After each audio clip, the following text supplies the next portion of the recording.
Hey everybody, what's up?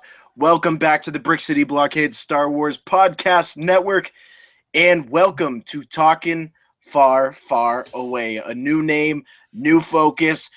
Even though it's really the same kind of content and everything, it's Scott Inch, it's me, and this episode we are breaking down Timothy Zahn's latest novel, highly anticipated novel, Thrawn. And Scott, let's get your overall thoughts on this book. Being Thrawn fans and being people who really, really love what Timothy Zahn does with his novels. I really liked this book. It wasn't like action packed, only certain points of the book, but it was more character driven. It was more building up character, getting a bit of the idea of what's going on. Kind of, and also a wee bit of the political aspect of the universe as well. But it was a really, really great book. This book did things, and I talked with Amy Wishman on our last episode, our special episode of what was Talkin' Star Wars at that time, our last one. And what was really cool is Amy brought up this point. I want to throw it over to you, Scott, after, is that this book, we know how Timothy Zahn writes his books, and we know the kind of gravitas his words bring to his literature. And this book did some different things. You could feel the original Timothy Zahn feel from the original Thrawn trilogy, of course. You know, this is his baby, Thrawn, when it comes to the novels. And now you are starting to see a little bit of the new canon in that format play into this novel. And without being too spoilery, I know this is our review, but as we say here on the podcast network all the time, you guys got to pick it up and you got to read it so that you can come and join this conversation. But Scott, there was a nice balance here of both Timothy Zahn's style and the new canon. And at times, maybe it got a little bit wonky, but you know what? This is a character that he has been able to drive forward.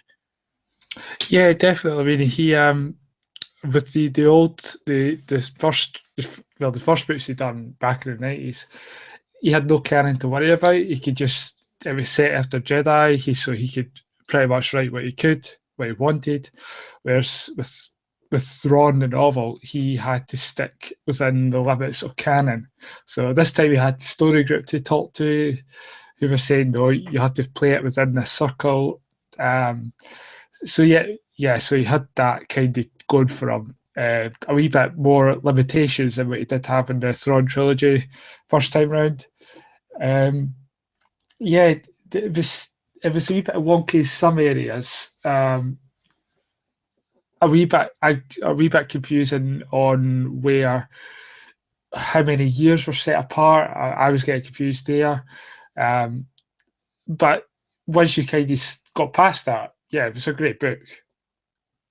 Yeah, and Scott, you and I had talked about it even before going on here, and actually in the previous night we talked, and we said that, you know, this book did do what it had to do for this characters in some ways. And one of the other things we've been talking about, and I think a lot of Star Wars fans feel like this coming from, you know, post Thrawn novel here, is that it really, really does change how we look at Thrawn in Star Wars Rebels. I know I'm going to have you kind of pick up on this, but for me, when I was reading the book, I had a very different sense of Thrawn in this book than what I got in Rebels. And maybe it's because of the timeline. Maybe it's because of that story team and this book coming out specifically right around the same time as that Rebels season 3 conclusion, you know, basically within a month's period. Scott, what are your thoughts on this? Because I know I have some pretty strong feelings about how my point of view on Thrawn has changed. Well, you and I have spoke about it offline. It was what you saw Thrawn in Rebels throughout season 3. You saw him build up. So at the start, he was doing small, strategic plans, planted, etc. Like the rebels. So I'll get them next time. But it was building up to a finale, to a goal at the end of season 3 of Rebels. Whereas in this book, you didn't have that long to wait. So when he was dealing with a character called Night Swan, he was dealing with that, and he was building up to it. I mean, I'm not going to go too much spoiler about a certain part, but near the end, when he had a great plan and you kind of saw him just deal with it there. Whereas in Rebels, it just took a while to build up to that plan, if you know what I mean. Yeah, absolutely. There was some progression there. And really, from the beginning of the book, this really isn't spoilery in any kind of way, but at the beginning of the book, we saw Thrawn really take shots early. He was not somebody who just stood there and acted, strategically in many ways. It was something that built up over time. Or obviously the strategy was there right at the beginning of the book. There's no doubt about that. Thrawn was a strategical genius and was able to manipulate his way to where he wanted to be. That beginning portion was the Thrawn that we've wanted to see. And it was, very similar, like how Thrawn at times in Rebels, when we see him finally make those marks and finally hit that stride, that's the Thrawn we love to see. And this novel did it right at the beginning and set the story forward. Now, one of the other things, Scott, is that when we started to really get, I guess we've known Thrawn for quite some time here as Legends fans, but now in the canon specifically, we got some backstory through the eyes of what seems to be this translator in many ways. And we're not going to spoil too much about him, but his name is Eli. That's no real spoiler. And he is such a cool character. And I think his story is so unique. And just to know that Thrawn kind of had his wingman right next to him this entire time, and he was able to go on this journey with him, is very, very cool. Yeah, I mean, I loved Eli in this book. He, for someone who's just a new character, kind of like Ray Sloan, he's had a lot of progression in this book. Just from he had a set goal on what he wanted to do within the Empire, but the minute he started being Thrawn's translator, that completely went out the window. Not going much further than that, but he's a character that I just want to see more of. And damn, where was he in Rebels? I mean, this is the thing. Was this character meant to be in Rebels, but they said no, we'll put him in the book? That's a tricky thing. Or are we going to see him in season 4? In the last 15 episodes of Rebels, are we going to see him? Or are we going to see him post Jedi, where he's part of the First Order? I don't know. There's a lot there that they could really jump into here. And I think this novel does a really good job, Scott, and Star Wars fans, of laying out Thrawn's story in a very, very different way. We get a lot more of the viewpoint of the Empire in Star Wars Rebels and in a lot of these other books. They really take on the perspective of the rebellion. And now that we have been introduced to Star Wars Rebels, and now that Rogue One has come out, and now that The Last Jedi is moving forward here, and we're going to see a lot more of these darker tones in Star Wars heading forward, this novel did a great job of giving us some insight, very similar to how Lost Stars gave us some insight into the Empire and what it's like growing up in that society. Yeah, I mean, it's definitely the Empire's definitely got a lot of issues, shall we say. There's a lot of Thrawn does it quite well in this book, I will say, because he's not aware of it politically, Right. but he's so he doesn't really care about the captains or the admirals. He's just this is a job. He's got an allegiance to the Emperor, and that's his allegiance, not to everybody else. And that's why he's the worst. He's just overstepping half his captains, his commanders, everybody else in the Empire, and he's just I don't care. I'm here to do a job. Off he goes. And that's the beauty of the book here, Thrawn, because Scott, you and I have talked about it, of course. I'd be curious to hear. You guys, of course, can head on over to brickcityblockade.com. Make sure to comment in the section for this upcoming article, and make sure to head on over to Twitter and share your thoughts with us. But Scott, one of the things we've talked about specifically is that Thrawn is a strategist. He is somebody who likes to plan out his path. He has a goal that he wants to reach. Nothing else is going to stand in his way, but he's going to make his mark along the way and let people know about it. And something very interesting was brought up in this book, and it was truly about Thrawn's path and his past.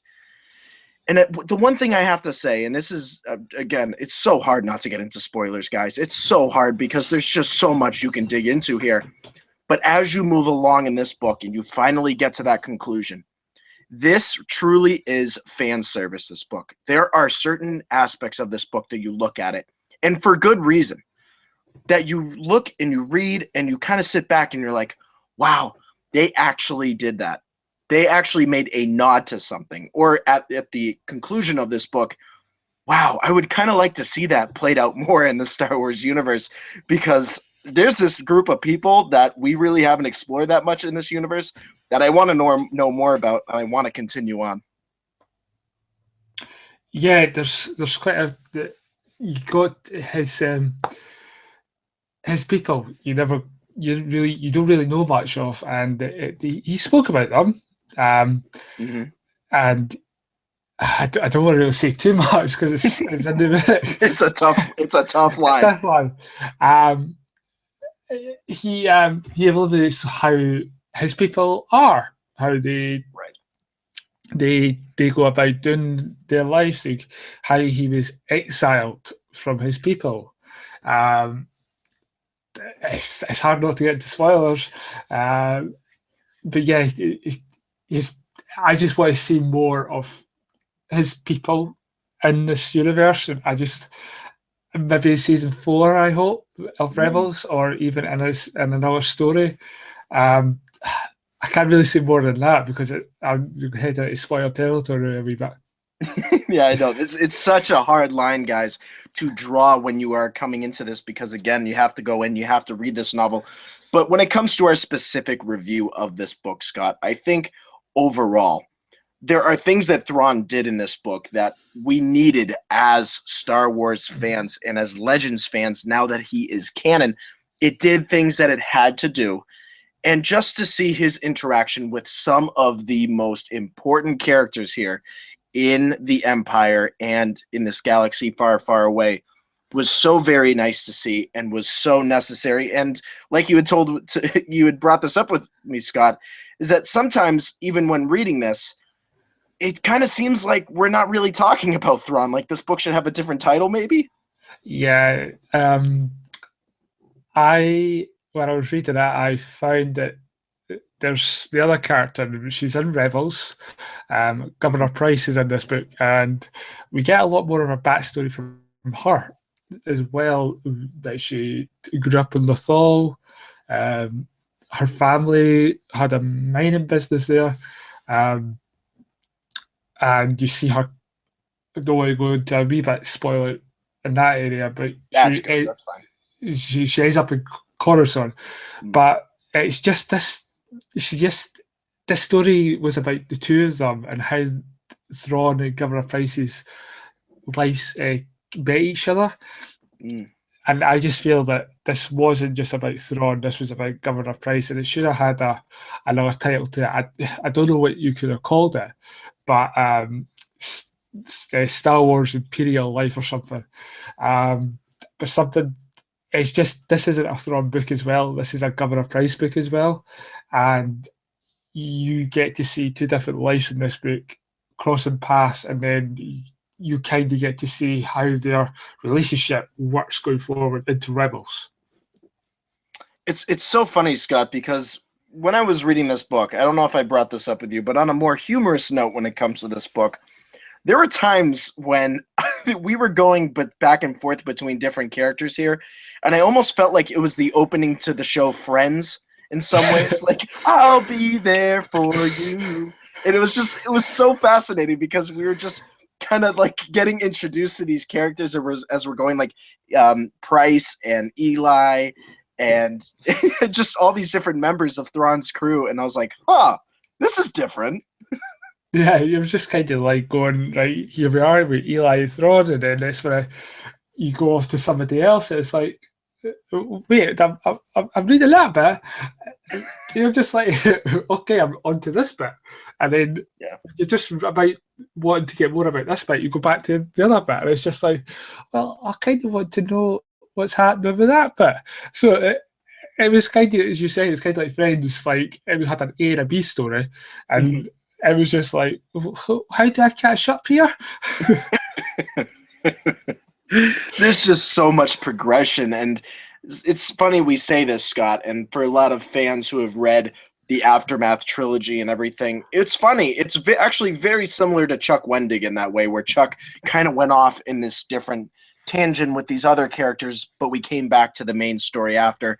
Maybe that's the new canon format, because obviously, Scott, you know, as we've been going through these novels, there seems to be this format where we kind of leave one story, similar to Star Wars, where we leave one scene and we return to somebody else's in these books. And that's something we really haven't seen much. And it's going to be great to see this move forward, because I think where there are some negatives, like you just said beautifully, we want to know more about what's happening at that moment. However, Yeah. in the movies, that we're doing the same thing. We're like, whoa, wait, whoa. Now we're going to Darth Vader in Empire Strikes Back, but I want to know where Luke's going. He's heading off to Cloud City. You know, it's the same kind of feel. It's kind of it's kind of like in the prequels where, especially Episode 1, where you've got 3 battles going on. You've got the lightsaber battle with Maul, Qui-Gon, and Obi-Wan. Then you've got the space battle with the Boo fighters and Anakin, and then you've got the Gungans with Jar Jar fighting the droid army, and you're split between 3. So one minute you get to a good part of like the lightsaber fight, then you go to the Gungans, and it's like then you're off to the Anakin, then you're back, and it's just like, no, just stay where you are now. Let me see how this goes. just give me some time. It's just like, I think it just wants to set you up though to get really hyped up for the next part, which Absolutely. This book does. It does set you up for the next part. In this book, overall, we can't say it enough here at the Brick City Blockade Podcast Network and Talkin Far, Far Away. You guys have to go out. If you're already reading this book, I don't know why you're listening to this. Please turn this thing off. Come back to us after. Finish the book. If you haven't read it yet, please go to your local bookseller. Show them the support. Pick up Star Wars Thrawn by Timothy Zahn already. I mean, I have the Barnes & Noble exclusive. It comes with the poster and everything. It is such a great, great read. And Scott, just on a final note here, I think that when it comes to how we're going to see Thrawn play forward here, talking as Legends fans, the book did a great job of just giving us some more backstory about Thrawn. But like we said before, there are a lot of things teased in this book, and we're not going to spoil any of them. But there are a lot of things teased, and you and I had talked about it, where if they don't progress forward with those teases, it's going to kind of take a step back in some ways, and we don't want to be too negative about it. But at the same time, when we're talking about bringing something from Legends into canon, that is some dangerous territory sometimes. Yeah, I mean, there are some things in this book that they have teased. I don't try to get spoilers because I think Brian will be listening. I don't want to spoil it for him. So basically, like, it's hard to not spoil it.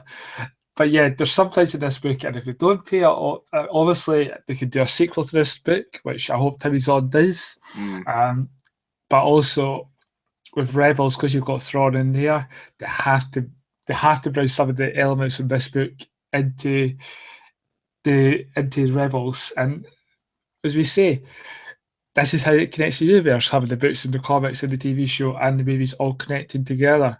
And I hope that some of the things in this book will go forward into Rebels to kind of give us that Thrawn in the last 15 hours of TV. Beautifully said, Scott.